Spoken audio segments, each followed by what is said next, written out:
Party చేయడం లేదు. మేము కట్టినటువంటి బిల్డింగ్లకు రంగులేసి రిబ్బన్లు కట్ చేసి వాళ్ళ ఖాతాలు వేసుకోవడం, మేము ఇచ్చినటువంటి నోటిఫికేషన్లకు ఆర్డర్ కాపీలు ఇచ్చి అవి మేమే ఇచ్చినామని డబ్బా కొట్టుకోవడం తప్ప కాంగ్రెస్ పార్టీ ముఖ్యమంత్రి చేసింది ఏమీ లేదు, చేసింది శూన్యం. ఇలా ముఖ్యమంత్రి గారు ఆనాడు యూనివర్సిటీ విద్యార్థులంటే ఒక వీడియో చూపిస్తా. యూనివర్సిటీ విద్యార్థులను ఒక రిపోర్టర్ అడిగినటువంటి ప్రశ్నకు యూనివర్సిటీ విద్యార్థుల మీద మీ అభిప్రాయం ఏందని అడిగితే, యూనివర్సిటీ విద్యార్థులు అంటే తాగుబోతులు, తిరుగుబోతులు, బీళ్లు తాగుతారు అనే విద్యార్థులను అవహేళన చేస్తూ అవమానించినటువంటి విధానం మనం ఒక్కసారి చూడాలి.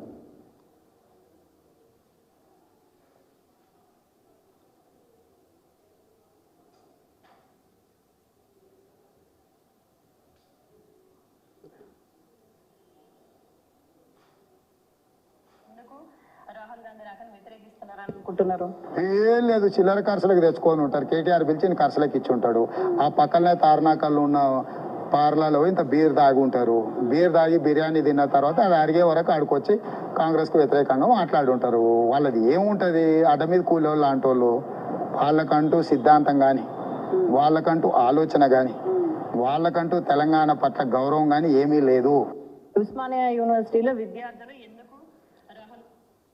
విద్యార్థుల పట్ల అంత నీచంగా, దుర్మార్గంగా మొత్తం ఉమ్మడి రాష్ట్రంలో కానీ ఇప్పుడున్న రాష్ట్ర రాజకీయాలలో విద్యార్థుల పట్ల ఇంత విచక్షణ కోల్పోయి మాట్లాడినటువంటి నాయకులు ఇలా ముఖ్యమంత్రి గారి హోదాలో ఉన్నారు.